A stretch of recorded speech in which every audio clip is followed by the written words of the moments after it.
Hey everyone, welcome to our full video review for the Acer Predator 21X. To kick things off, we should go over the specs of this machine. So that'll start us off with the CPU, which is an Intel Core i7-7820HK. The GPU inside is two NVIDIA GeForce GTX 1080s with a total of 16 gigabytes of GDDR5X RAM. Memory included is 64 gigabytes of DDR4. Storage inside are two 512 gigabyte M.2 PCIe SSDs in RAID 0, and there's a 1 terabyte 7200 RPM hard disk drive. For connectivity, there's killer Ethernet 2500 gigabit network LAN and killer Double Shot Pro wireless AC 1535 802.11 Wi-Fi and Bluetooth 4.1. Powering the device is an 8-cell, 6,000 mAh lithium-ion battery pack. There's a built-in HD web camera above the 21-inch curved wide Full HD LED backlit IPS anti-glare matte type screen at the resolution of 2560 by 1080 with G-Sync technology. On the left-hand side of the machine are two USB 3.0 ports, headphone and microphone port, and a 3-in-1 card reader.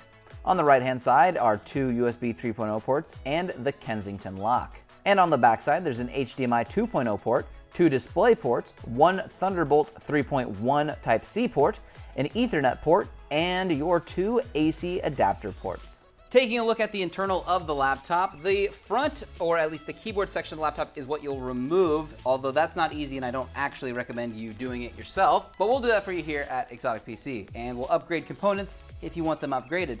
Inside, as you can see, we have a couple sticks of RAM that are located right here. Those are actually easy to get to with the front panel. You can just take a little slip off the front. You can easily get to those two, along with one hard disk drive that is actually mounted right here. That you could remove and upgrade it if you wanted solid state memory, or if you just wanted a larger capacity to save more stuff, you could do that as well.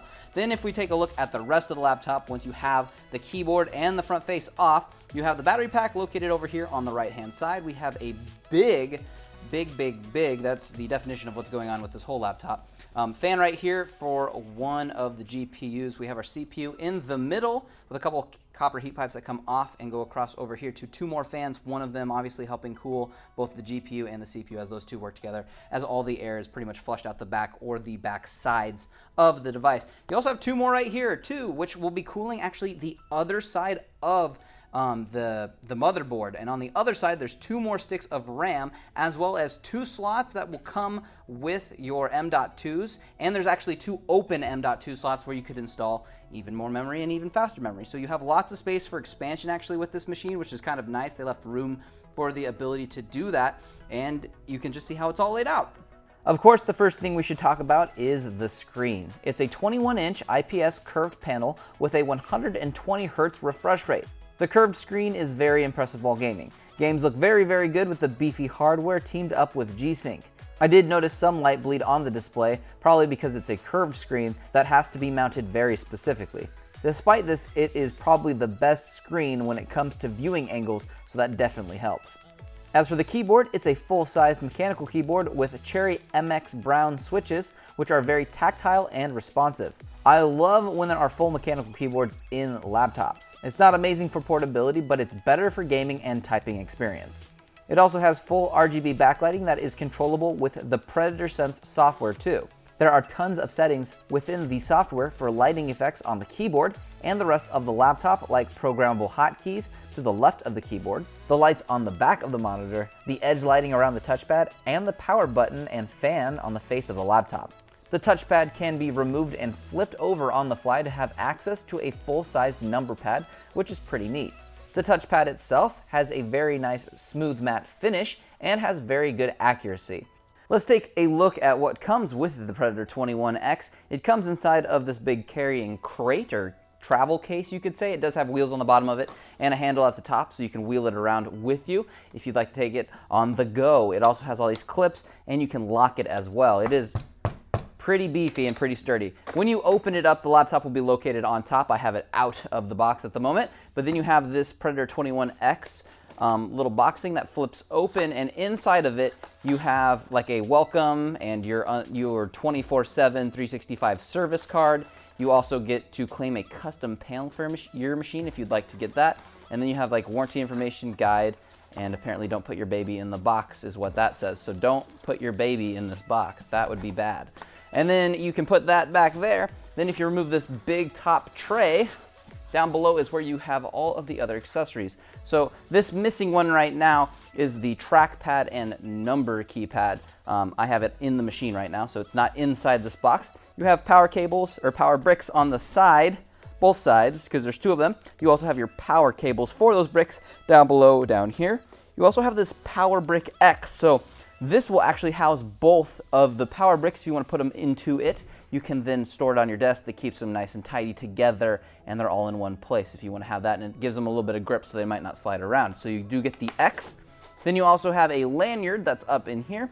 You also get a palm rest that slides out. It has a nice like suede finish that's really soft. It also is magnetic on the one side, so when you put it up to the face of the machine, it stays pretty magnetized to the front of it, which is really nice. And then we have this box right here as well. Inside of this is your WASD key and spacebar that are in this blue that match the laptop. It also has a key remover, so you can easily put them in, and it has a special key to remove that top panel, which then you can replace with your custom panel if you want to get that. The weight of the laptop by itself is right around 19 pounds. If you want to take the power brick and cables with you, you're probably going to need the entire crate that it comes in, and you're probably looking at least 40 pounds rolling this thing around. Battery life isn't the best, but that's because it has beefed up hardware. You can expect probably around 2 hours max when being careful using this thing untethered. As for the temps of the machine while it was playing games, temperatures were actually pretty mild throughout the whole thing, with nothing really to cause heat by the keyboard. That stayed nice and cool, with a little bit of heat up at the top where both one of the GPUs and the CPU is located by the fan. And as for the noise of the laptop, the readings were pretty good all around. Actually didn't generate very much noise out away from the laptop, down in front of it, and even off to the side of where a couple of the fans are. But when we did turn the fans up to max, you can definitely see that this thing has a lot of overhead when it comes to ramping the fans up and generating a little bit of noise. Moving on to our benchmarks, we started things off with Firestrike, which scored 19,658, which is better than 97% of all devices that have ran this test. Next, we moved on to Crystal Disk. We did sequential read and write speeds, starting off with the RAID 0 SSDs. It read at 3,322 megabytes and wrote at 2,634. And then we checked out that hard disk drive inside, which read at 146 and wrote at 141. Moving on to our real-world settings, we kicked it off with Grand Theft Auto 5. We tested on very high with MSAA off, and then with it at ×2 and ×4. We had FPS readings of 113, 111, and 111. The GPU's temperatures while testing were 76 and 77, and the CPU was at 80 degrees Celsius. Our second test was with Rise of the Tomb Raider. We tested on medium high and on very high. We had FPS readings of 139, 135, and 129. GPU temperatures were 77 and 78, and the CPU was at 83. Our third test was Dirt Rally on medium high and ultra with MSAA at ×4. We had readings of 150, 116, and 115. The GPU's temperatures were at 75 and 72, and the CPU was at 74. Our fourth game was Hitman on medium, high, and ultra. We had FPS readings of 115, 105, and 100. Our GPU's temperature was at 57 and 83, and the CPU's temperature was at 73. And our final test was with Metro Last Light on medium, high, and on very high. We had FPS readings of 111, 105, and 100. The GPU's temperature was at 77 and 81, and the CPU was at 71. If you're looking to put a personal touch on your machine, be sure to check out our extensive customization options before checkout, including upgrades available to RAM, storage, cooling, overclocking, custom paint, hydro and graphic wraps, laser etching, and much, much more. If you'd like to take a closer look at any of the specific BIOS menu screens, make sure that you pause the video on the one that you would like to view closer. If not, always be sure to check out the product link in the description or to leave any comments down below if you have questions for us here at Exotic PC. I'm Andrew saying thanks for watching, and be sure to subscribe for future product overviews and reviews.